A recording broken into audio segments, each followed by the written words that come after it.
दोस्तों नमस्कार। आज मैं यह बात करने के लिए जा रहा हूँ, क्या आपने कभी यह सोचा है कि अंगराज कर्ण अंगिका बोलते थे, या फिर राजा दशरथ या श्री राम अवधी बोलते थे, भगवान श्री कृष्ण ब्रज भाषा बोलते थे, या फिर सीता माता मैथिली भाषा बोलती थी? ऐसा था क्या? आज मैं यही बात करने के लिए जा रहा हूँ। लोमापदा, जो कि अंग प्रदेश से थे, जिन्होंने भगवान श्री राम की बड़ी बहन शांता को राजा दशरथ से गोद लिया था, क्या वो भी अंगिका बोलते थे? या फिर बिंबिसार और चंद्रगुप्त मौर्य ये सब मगही बोलते थे? तो क्या ऐसा वास्तव में था उस समय, या फिर ये सब बाद में बनाई गई? अंगिका, मगही, मैथिली, भोजपुरी, ये सब। भोजपुरी का नाम इसलिए मैं नहीं ले रहा हूँ क्योंकि भोजपुरी का वैसे कोई इतिहास नहीं है। भोजपुरी क्षेत्र में कोई ऐसा क्षेत्र नहीं रहा है भोजपुर का कि उसमें सिर्फ एक महाजनपद आए, जैसे कि काशी और कौशल और माला, ये 3 क्षेत्र के कुछ क्षेत्र आज भोजपुर में आते हैं। तो वहाँ पर से अब ऐसा कोई कह सके कि भगवान परशुराम यदि भोजपुरी बोलते हों, तो इसलिए। लेकिन मैं बात करने के लिए जा रहा हूँ कि क्या ऐसा होता था कि सभी कोई अपनी अपनी भाषा बोलते थे जो कि आज हम लोग बोलते हैं? तो इसका उत्तर है नहीं। आज की जितनी भी भाषाएं हैं उनका किसी भी महाजनपद से, किसी भी जनपद से कोई रिलेशन नहीं है।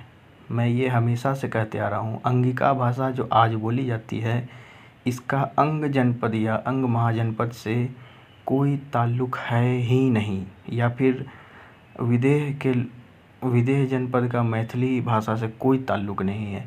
उसी प्रकार से मगध जनपद का मगही भाषा से कोई ताल्लुक़ नहीं है। तो ये तो थी पूरी जानकारी। अब क्वेश्चन आता है, यदि ये लोग ये भाषाएं नहीं बोलते थे तो कौन सी भाषाएं बोलते थे?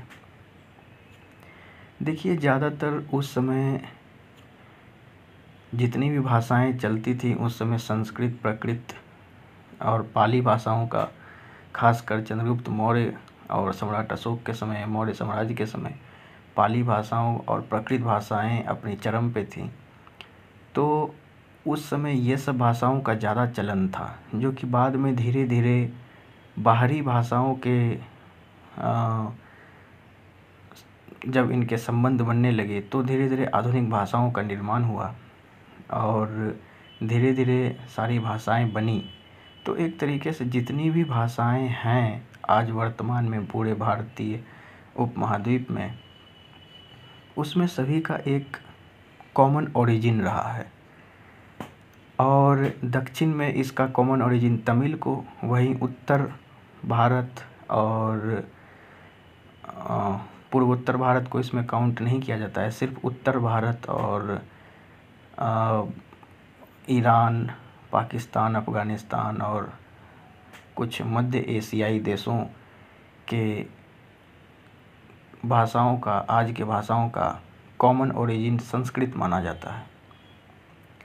तो ये तो थी सारी जानकारी कि क्या सभी उस समय के राजा महाराजा और सीता माता, अंगराज कर्ण, ये सब अंगिका भाषा बोलते थे या मैथिली भाषा बोलते थे? तो ये थी पूरी जानकारी जो मैंने आपको इस वीडियो में दी। और यह वीडियो बनाने का तात्पर्य ये भी था क्योंकि कोई ऐसा ना कहे बाद में कि किसी भी जनपद का आज की आधुनिक भाषाएं से कोई ताल्लुक़ है। ऐसा बिल्कुल नहीं है। अंग जनपद या विदेह या फिर मगध या फिर वज्जी का आज की भाषाओं से कोई ताल्लुक़ नहीं है।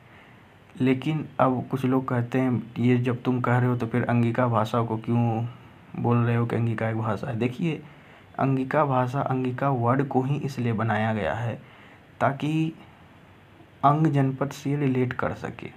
जहाँ जो अंग जनपद की जो भाषा अंग जनपद में बोली जाती हो वो अंगिका, तो अंगिका को नाम बनाने के लिए अंगिका भाषा को बनाया गया है।